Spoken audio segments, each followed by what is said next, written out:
we're gonna be talking about in this video, excuse me, is how to divide polynomials by monomials.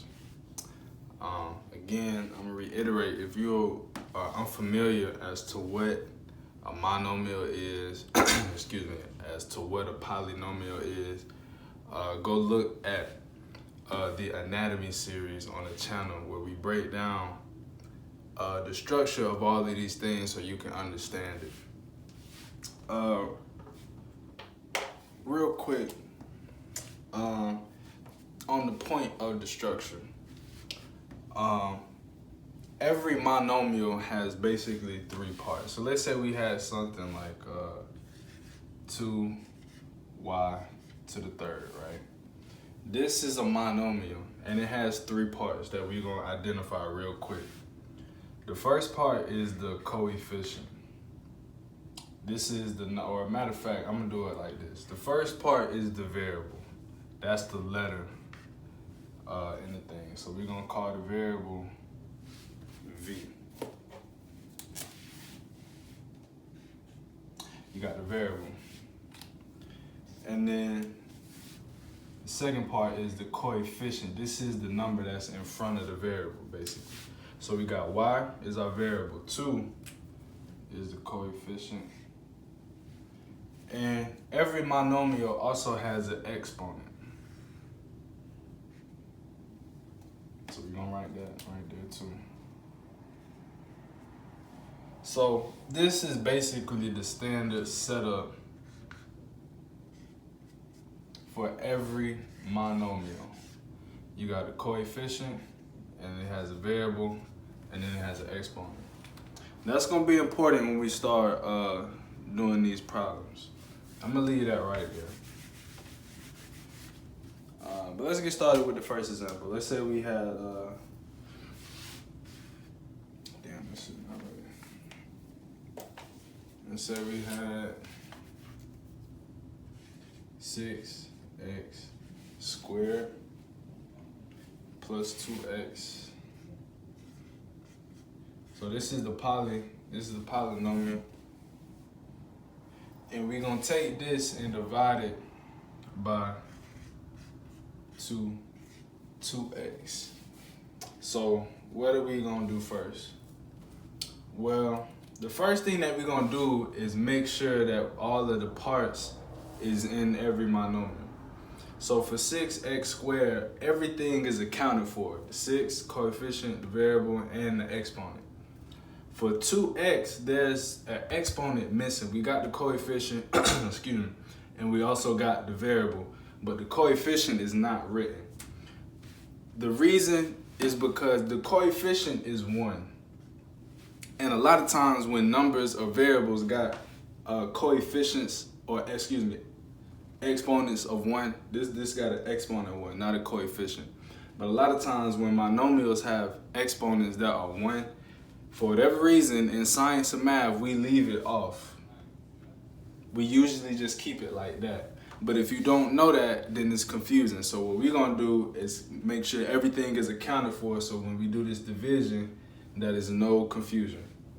And so the same thing here, we got the coefficient and the variable, and the same thing, if it doesn't have an exponent, then it has an exponent of 1.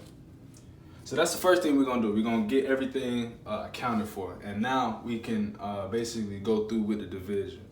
What we're gonna do to divide this by this, we just essentially gonna take both of these and divide them by 2x to the first. So we got 6x squared. And once you get all of this right here, it is straightforward. So for example, 6 divided by 2 is gonna be 3. You leave the variable in the same form. X is not gonna change. And so now, the last thing that we gotta take care of is the exponent. And for that, you just wanna remember the rule for exponents. When you're dividing the exponent, you take the exponent on the numerator and you subtract the exponent in the denominator. So we got x squared, and this is gonna turn into minus x to the first. X squared minus x to the first is just gonna be x. So that's everything for this one right here. Now we just gotta divide this 2x to the first divided by 2x to the first. That's gonna be anything divided by itself, that's gonna be positive 1. So this is the answer to the division problem. 6x squared plus 2x to the first divided by 2x to the first is 3x plus 1. Let's go ahead and do this next example.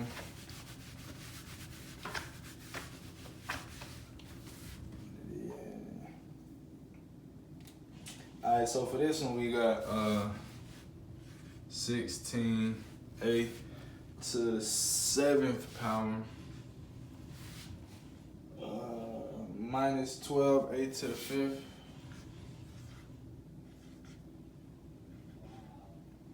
And this is the polynomial right here. And we're gonna divide this by what? By 4a squared.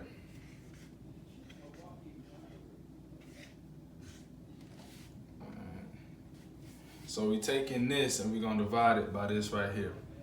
So for this one, the first thing that we're gonna do is the same as last. We're gonna make sure that we got the coefficient variable and the exponent written down. And for all of these, they got all of those parts. 6a to the 7th, 12a to the 5th, 4a squared. So that's cool. And so now that we got all of this, we divide the coefficients by the coefficients, the variable by the variable, and the exponent by the exponent. It's pretty straightforward. So 16 divided by 4 is gonna be 4.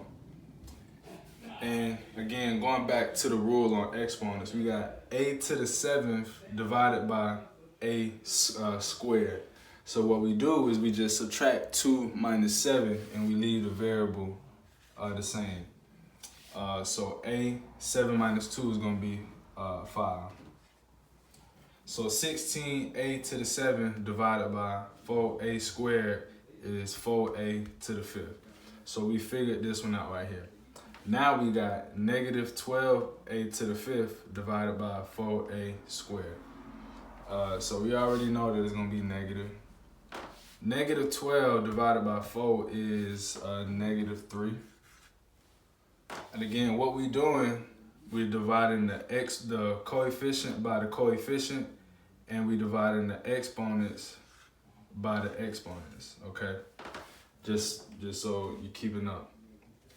But now we got a to the 5th divided by a squared. And again, it's the same principle as this one. We just subtract the power on top by the power on the bottom. A to the 5th minus, and which is basically subtracting the exponents. A to the 5th minus a squared is a to the 3rd.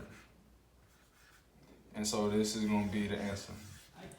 16a to the 7th minus 12a to the 5th divided by 4a squared is 4a to the 5th minus 3a cubed.